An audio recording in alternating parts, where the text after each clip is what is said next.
The AFC West is home to the defending Super Bowl champion Kansas City Chiefs, and now it's going to be up to the Raiders, Broncos, or Chargers to try to dethrone the Chiefs' reign on the AFC West. And newsflash, that's not happening this season. Welcome on into GoldSheet's TV. I'm your host, Eric Pauly, with my co-host, Dan Alexander at Newbie Talks on Twitter. Briefly want to remind everybody before we get into it, for starters, liking and subscribing liking this video and subscribing to the channel is the best way to support us. Secondly, all three Gold Sheet products, Gold Sheet, Extra, and Confidential, are now one product, one price, $149 until July 16th, when that price will go up. And number three, all the LTS picks that were on GoldSheet.com are now on WagerTalk.com. Same exact service, same exact product, same exact picks, except different website, WagerTalk.com. All right, Dan, now let's get right into it. Talking AFC West, of course, we're going to start with the Kansas City Chiefs. They're minus 165 favorites to win this division, which to me is probably pretty low. They're the favorites to win the Super Bowl. They're the favorites to win the AFC. What Patrick Mahomes has done as a starter in the NFL is unprecedented. 5 years as a starter, 5 AFC championship games hosted, 3 Super Bowl appearances, 2 Super Bowl wins. Then, plain and simple, I don't even think we need to spend that much time on this team, but the Chiefs are the team to beat again, correct? I mean, you said it at the beginning. What's the point of even watching the video, right? Like, the Chiefs are winning this division. Chiefs are probably going to win the Super Bowl. No, all joking aside, it's just so tough to look at anybody in this division but the Chiefs when you look at what they do year in and year out. All right, so like what happened during the offseason? You see Frank Clark walking, and I feel like that's a bigger wave just by name alone. Like, if you look at the advanced stats for Frank Clark, you can kind of see why they were fine with not only having him walk, but having him walk to a division foe in the Broncos, who we'll talk about. And sure, they let Orlando Brown Jr. leave. He heads to the Bengals, and that's up front there. But they replaced him pretty quickly. They bring in Jawan Taylor, who's one of the better pass blocking players in this league. So, other than that, what did they lose? Juju Smith-Schuster, McCole Hardman. You still have Pat Mahomes throwing the football. So, and also, if there's anyone who I would trust replacing talent and finding diamonds in the rough that maybe other people aren't looking at, it is Andy Reid. I mean, if you look at his pedigree with players that he has been able to draft throughout his career, year in and year out, this guy is finding talent that maybe other people are passing over on. I think of Deshaun Jackson. I think of him bringing in LaShawn McCoy and the career that he had in Philadelphia. So, man, they're odds-on favorites for a reason to win the Super Bowl. There's nothing really glaring to me on roster turnover. So barring some serious injuries, I'm right there with you. All signs point to the Chiefs being that team again, and not only competing, but competing for the top record in the NFL, I would probably say, again, barring any wild injuries or any shakeups like that. Yeah, 100%. So something that's like really important when analyzing teams is a luck factor. Right, like so many things, especially in like the fourth quarter of an NFL game down the stretch, like things can change on a dime, and whether that be because of poor play or because of like some unlucky circumstances. We saw like one-score games and winning one-score games, like the Vikings last year, having that ridiculous undefeated record, one-score game, 11+. Were they really such a good team? No, you really don't have a luck factor with the Chiefs outside of injury, right? Like, you obviously can't quantify injuries in the first place, because they happen as they happen. Violent sport, they're going to happen. But having Patrick Mahomes, and this is a stat that I've seen that's actually ridiculous. Last year, the Chiefs were 7-3 in one-score games, but in each of Mahomes' first 5 seasons, Kansas City is now 30-15 in close games with Mahomes as a starter. So that doesn't like exemplify how much quarterback, especially quarterback, is the great equalizer in all sports. I don't know what else does. Your points on the replenishing of what they did, like getting Jawan Taylor, arguably even better than Orlando Brown, like doesn't even make a difference there.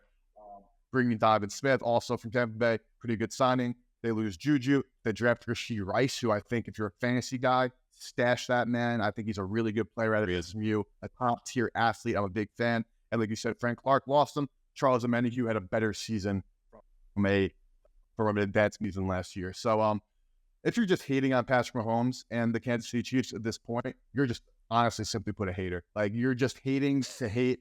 If you have the Tom Brady effect where you just hate somebody winning so much so often because maybe they're beating your team, okay, understandable. Just admit that you're hating just to hate.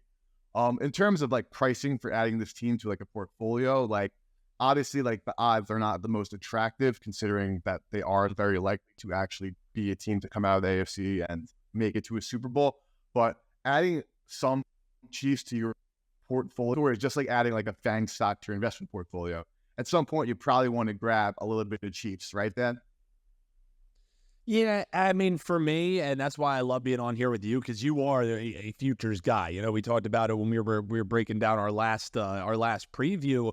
For me, and the way that I bet, like unless I'm getting 2 zeros or 3 zeros after a number in the futures market, I usually don't add it. I would rather, find a way to bet the team week after week, be it through prop markets, be it through another way. So as far as, adding to a portfolio, that's where I always am going to defer to my man, EP, Eric Pauly, because it's not the way that I go about managing. I don't like tying up my money for an entire season. I would rather find plus money spots throughout the year to bolster my bankroll that way than tying it up and having this nice big portfolio. I know people love being able to lock in that profit, but as far as a buy low spot on the Chiefs to find the most value, unless you're picking their exact season wins, which still is juiced like crazy, I don't know if you can really find much value, at least for me.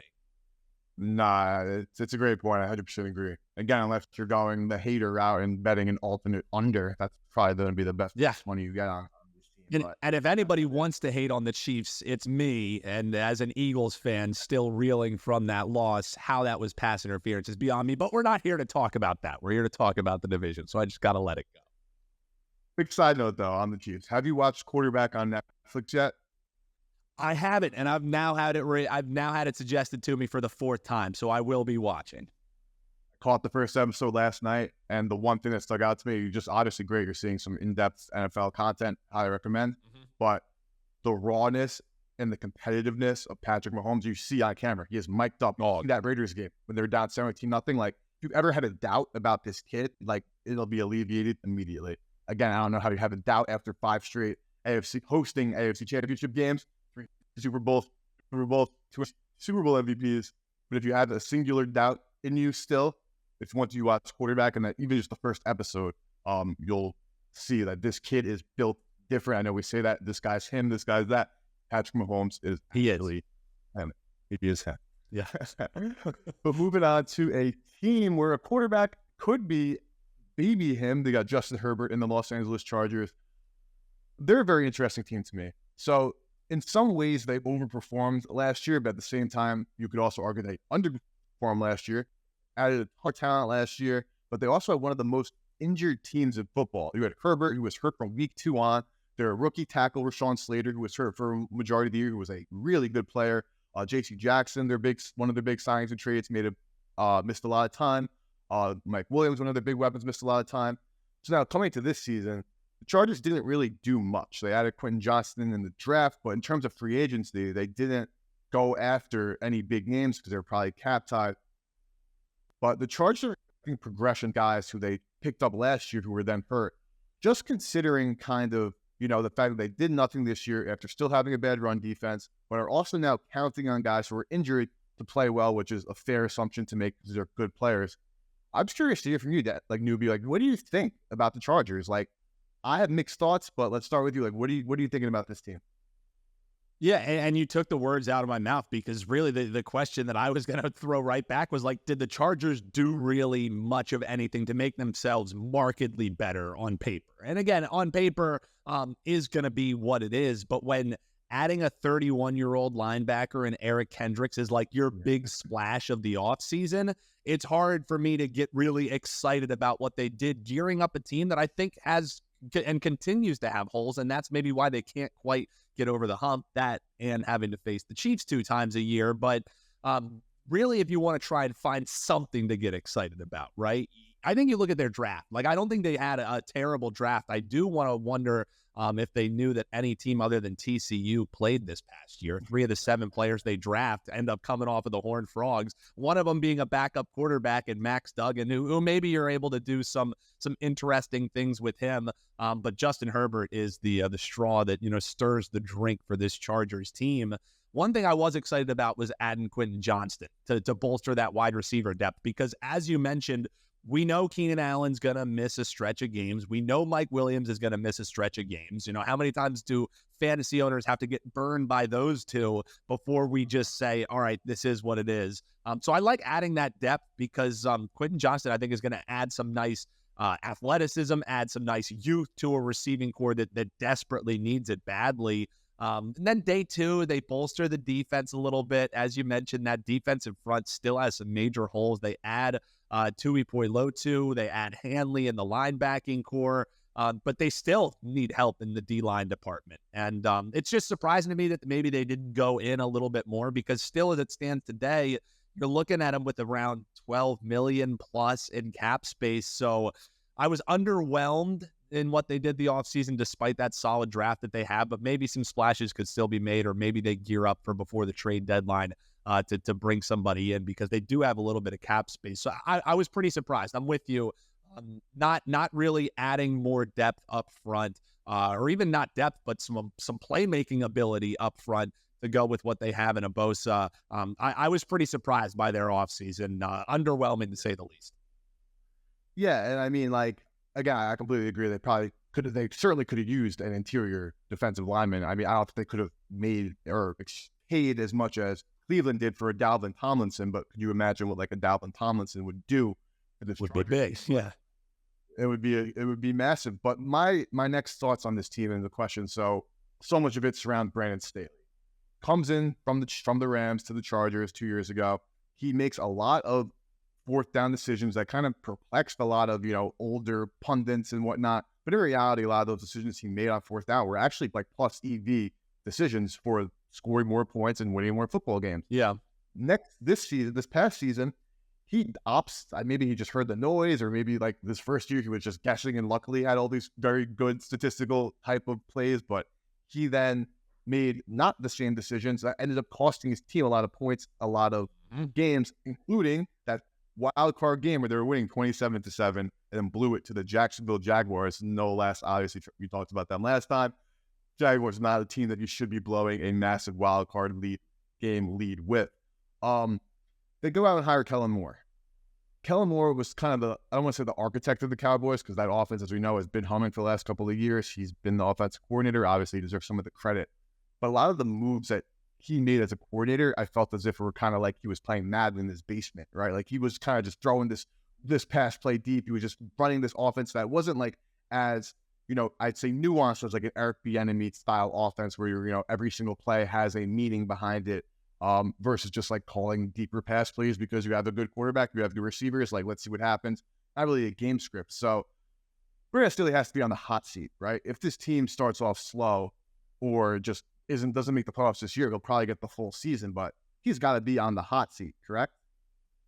Yeah, I mean, I'm hoping that as we head towards the season and maybe have some game breakdowns, you and I will have some disagreements so the viewers can pick which camp they're going to be in. Hashtag Team EP, hashtag Team Newbie, because it's like you're stealing my notes. It's so tough for me to believe in a Brandon Staley coached team, because I actually thought with him, taking that back seat from only going by the chart, I think you're seeing this, and it was something that frustrated me with Doug Peterson and the Eagles coaching staff in his final season with the Eagles, is it seemed like they became too much by the book. You know what I mean? Where there's a little bit of paralysis by over-analysis, where you're only looking at the spreadsheet and what it tells you to do. You don't have a steady hand on the game.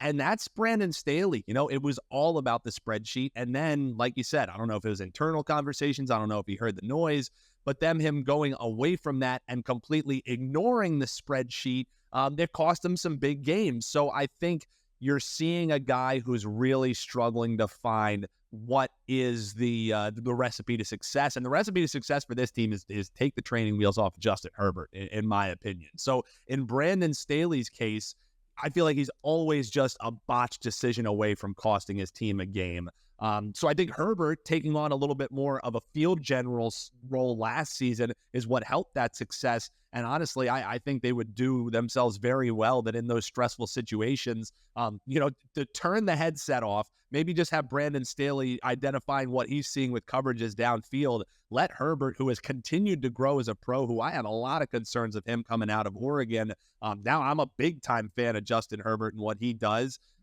So I would give him a little bit more of an on-field general role and let him really embrace that, especially adding some talent in that wide receiving core, hopefully having some health, picked up in the wide receiving core. But all that said, I'm not rushing to bet any Chargers futures. It's not season win totals for me, not division plays. There's nothing really that I want to buy in on this team until I see how they look, maybe 3-4 weeks into the season. I'm certainly not betting them to win any divisions, that's for sure. If they could sneak in and make the playoffs, damn sure. But look at the market to make the playoffs or to go over the season win total. Not going to try to talk you out of that. It's a devil's advocate for both sides. For the side that the Chargers are going to be bad is that Staley isn't that good has shown that his decision-making isn't the greatest. Kellen Moore has shown that his offensive coordinating hasn't been the greatest, and they haven't really strengthened this team that was clearly flawed last year. Other end of the spectrum, they were expecting a lot of good contributors or key contributors, really, to be healthy this year because they just weren't last year. They didn't have them to use, so you can't really fully fault them. If injuries even out a little bit. Definitely, but Staley is a defensive-minded head coach, right? That's what he came in for. So the defense actually, outside of the rushing defense, is relatively solid, especially considering that they were missing J.C. Jackson for a lot of the year last year. So the argument can be made that these guys are healthy. They play better.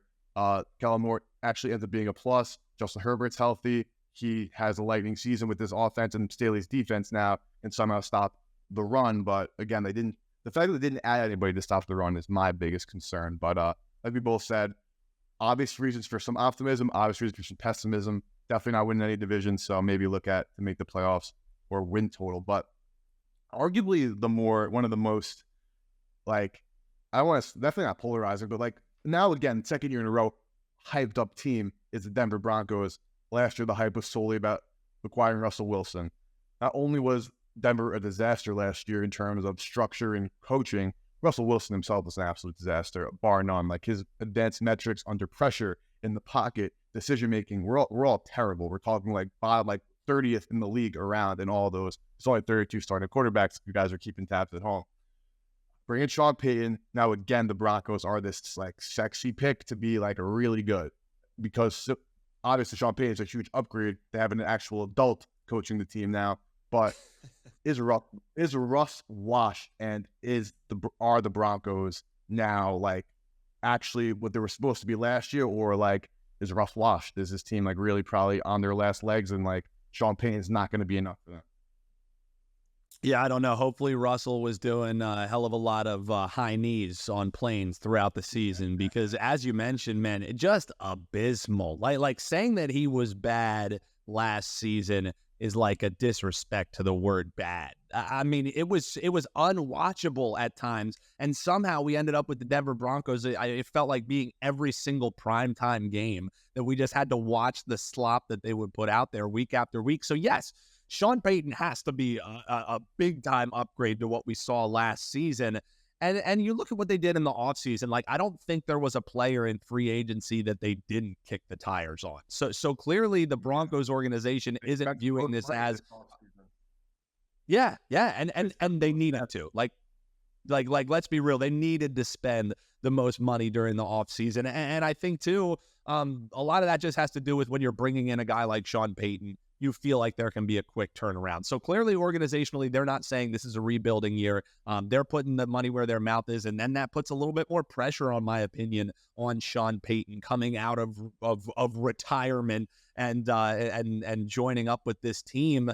What they did in the draft, it was decent, but they were also kind of hamstrung because the no first round pick due to that Russell Wilson trade. So I think they missed out on some nice talent, but I did Love what they did on day 2 by picking up Marvin Mims. I think you're missing some serious star power on that offense. So I think that's a kind of guy who can make an impact right away. I think the one concern is that he's undersized, but if you throw the X-ray machine on him, you'll see he's got that dog in him to make up for it. I mean, he's got nice hands. He's a playmaker. And if his only knock is he's undersized, how many times have we seen athletic guys who maybe don't have the stature? Look at, I don't think he's a level of a Devontae Smith or anything like that, but you do see these guys be able to contribute in the NFL if they have speed. The thing for me offensively, though, and it could do a lot to assuage the issues of Russell Wilson, is figure out this running back room. You have Javonte Williams. He's coming off a torn ACL, PCL, LCL. So who knows if he's going to be even close to the player that he ended up being when he was at his zenith last season. And when you're heading into with like a potential Samaje Perine lead back situation, when you have quarterback concerns, what do you want? You want a solid tight end? You want a solid running back room? I'm not sure if we have that here with the Denver Broncos. So that's still my concern. Is Russell washed? It's hard to say after last season because it wasn't just physical, man. Like, it was mental. It seemed like his lack of preparation wasn't there. It seemed like the team didn't like him. And if you're a quarterback and the locker room doesn't like you, just ask Carson Wentz how that turns out. So I think there's some serious digging out of a hole that Russell Wilson has to do. And I don't know if the Denver Broncos really, even with the money they spent in free agency, gave him a nice enough shovel to dig out of that hole. That's an amazing point, that last point you made, right? Like, okay, you look at advanced metrics, horrible season, Russell Wilson's pedigree, maybe you want to believe that he can perform better than those advanced statistics say that he was absolutely terrible last year. But that being said, if you have lost the locker room as a NFL quarterback, you're toast. You're done. Back. You can get that elsewhere and you can revitalize the locker room somewhere else, but that's not happening. Two things about the Broncos that stick out to me. Obviously, again, everyone's talking about just Sean Payton and whatnot and Russell Wilson, but other just tidbits to keep in mind is, number one, a luck factor. Denver had the worst injury luck in the NFL last year. That finished with the most adjusted games lost at wide receiver. Running back, it had 10 different offensive linemen start for a game. So Denver's injury luck, you just can't, it's terrible. So what did they do? They went on sides and players. Back to the fact that the Broncos spent the most money in free agency, which is $255 million. Over the last 6 seasons, every team, or the team who has spent the most in free agency, like by dollar amount that year, has improved over their win total by at least 3 games, and on average over 5 games per season. Right? So you're talking about a Broncos team that had an abysmal season. 3 is not gonna cut it for them. But if they do improve by 5 games, not only by the money they spent, but by also hiring, again, a legitimate quarterback, and then hopefully that they stay healthy, there is a reason for some optimism now. Like, obviously there is optimism from the media and some other pundits, but it's solely like Sean Payton. That is a piece of the pie, don't get me wrong, but like, there are so many things that need to go right for that to still work out. There are also some things that need to go wrong. For example, I think the Ben Power signing was great, but I don't really love the Lynchy signing from San Francisco. I don't think he was that good, and the reason that San Francisco let him walk when they need some help on the offensive line, I think it's just telling of what they thought about him, and they've had him for the last 5 years. And I think that letting Draymond Jones walk and then signing Zach Allen from the Cardinals, I personally wouldn't have done that. I would have kept Draymond Jones, especially considering the contracts that they traded him, that each player ended up getting. But all things considered, like we mentioned, like, my 2 things that I think are the biggest things are, again, the injury luck and whether or not the offensive line can really, stay healthy is going to propel this team. And like you said, the biggest point is not only whether or not Russ is washed, but if he actually lost this locker room, it doesn't matter if you bring in, Bill Belichick and Bill Parcells together to run this team. Like, Russell Wilson is not going to be the answer whatsoever. Yeah, and I also think when you were chatting there, and we got to look at the Broncos' schedule, one of the things that you always are excited about as a fan when your team does have a stinker of a season is, all right, at least we get a last place schedule, right? But look at some of these teams they have to face. The problem is that all of the other teams that they're getting a benefit of in the last place schedule, you look at them playing a Bears team that should be improved. You look at them playing a Washington team that should be improved. You got to play the Packers who now, you got to play the Packers now who have a completely new look. You have to play the Lions who again, they're a team who continues to get a lot of love in the future marketplace. And you have a new Texans team that isn't a pushover that we talked about before either. So I just look at that schedule and playing the Jets doesn't seem as exciting anymore now that Aaron Rodgers is there. So I don't look at that as a last place schedule. So not only, you talk about the luck factor, you talk about them adding a potential 5 wins.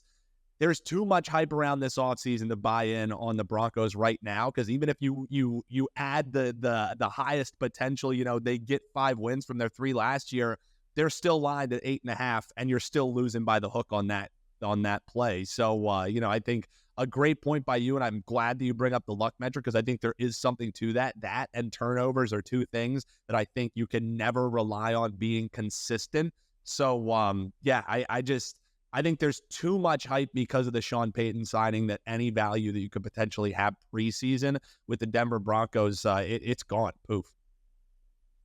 Yeah, no, 100%. And the last point that I will make on the Broncos is something that the Gold Sheet actually has on our free picks page over at WagerTalk.com. Is one of our free plays that we have the future on is one of my favorite ways to attack the Broncos. Like, this is a bullish way. We're talking like literally a 0.5 maximum unit bet here. Would be for the Broncos to end up finishing second in the AFC West. Okay. Obviously, we know they're not finishing first. The Chargers, of course, what we just made arguments for or against. I could obviously see them faltering. I could see them doing well. 270, any stab at anything. We expected, or the play that we put out would be Denver to finish second in the AFC West at plus 270 is something where we found a little bit of value. Nice. They're not finishing last. Some of the metrics we mentioned would propel them to being better than Los Angeles heading into the season, but not by much. I mean, look at their win totals; they're right around the same. It could go either way. Plus 270. The price is what broke us and moved us. But moving on to the last in this division, we least the AFC North for the AFC West. Jimmy Garoppolo now in the Las Vegas Raiders. Let's start. Jimmy Garoppolo, obviously reunited with Josh McDaniels, spent time together in New England, know each other. When he's healthy and he's playing football, you can't deny that the locker room loves him and he's a good football player.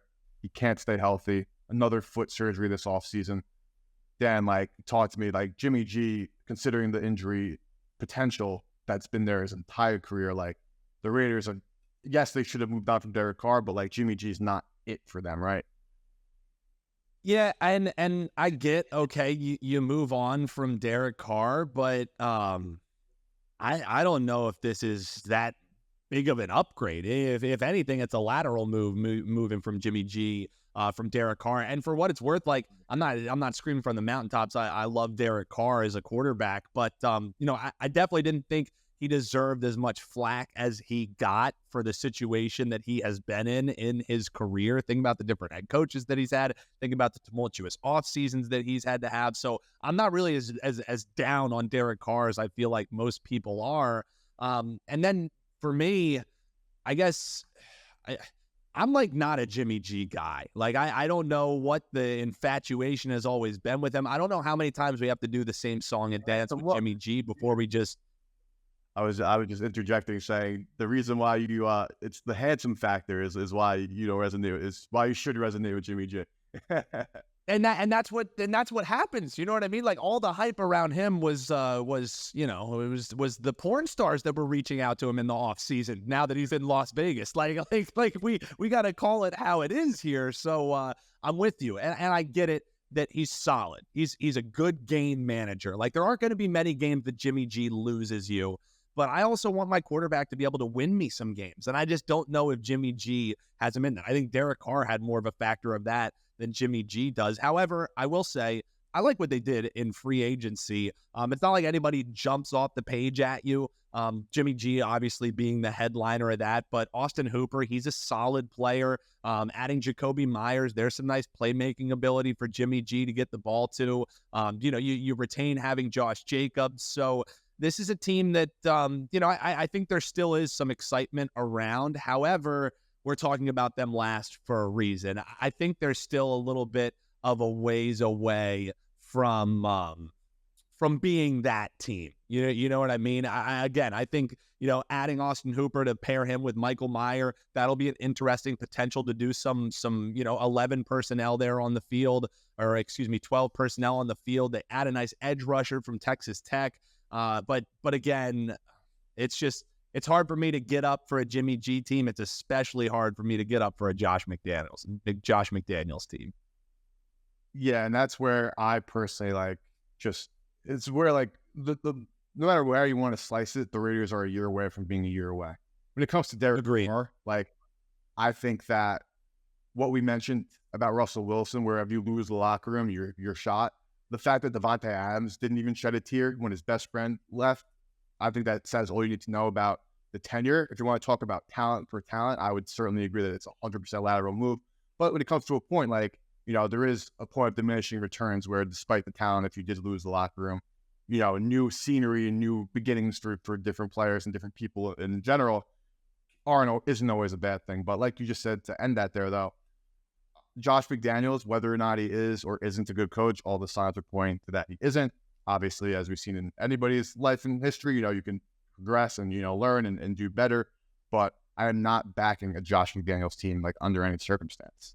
What is there? What did he do to inspire enough confidence to me? Nothing was confidence inspiring enough to be okay, maybe he has some of it figured out.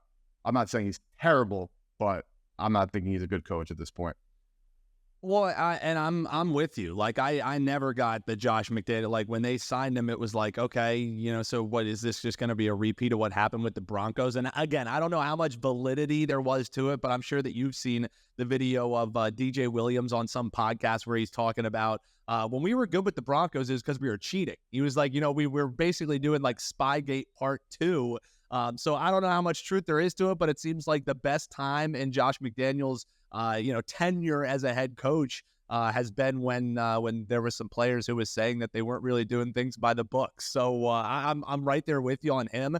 As far as the outlook on the Raiders go, I think they are a team that once it gets in season, you're going to be able to have some nice value on, because there might be, especially early on in the year, where you see them as some nice underdogs. And I think this is going to be a scrappy enough team that they will cover some spreads. I'm just not sure how many of those games are going to translate to wins, having them competing for a playoff spot. But I definitely think whenever you're getting over a touchdown with this team, if the spot makes sense, it's a kind of team that I'm definitely going to want to try and be backing, at least from an against the spread perspective throughout the season.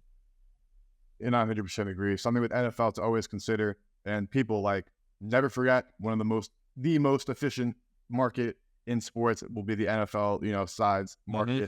So if you see a team like the Raiders who are getting 7.5 points, even if it's against a really good team, depending again on the spot, obviously can't make any of these claims right away, but they're probably going to be valuing that 7.5 with that key number of 7 being covered, because that's probably going to close at least 7, if not 6.5. So definitely a team to keep an eye on. But then now we're ready to move on to the NFC. So our next show will be focusing on the NFC East and getting our teeth into our favorite division. There's going to be a conversation. So I know there'll be some fireworks on that one. Spoiler alert: Washington will not be improved this season. But that will be at GoldSheet.com. All 3 products extra confidential. Gold Sheet $149 through the 16th. Then that price actually bumps up to $169. So definitely take advantage. That now $149. Like and subscribe. Best way to help our channel grow. And also, all the LTS picks are now on WagerTalk. Same service, same exact picks, different website. Thank you, viewers. We'll see you guys next time talking to the NFC East.